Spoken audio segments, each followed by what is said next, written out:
হায় রে মানুষ, দেখুন কোরবানির মাংস গরিবদেরকে দিচ্ছে, ছাদের উপর থেকে কিভাবে এক টুকরা এক টুকরা করে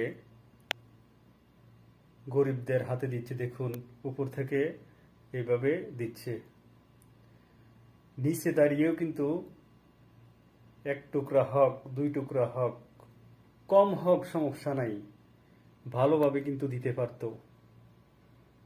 তো এভাবে গরিবদেরকে অবহেলা করা ঠিক হয়নি।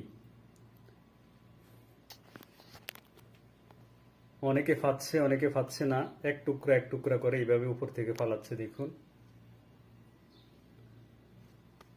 এগুলা গরিবদেরকে দেওয়ার নামে, এগুলা হচ্ছে, চিন্তা করেন।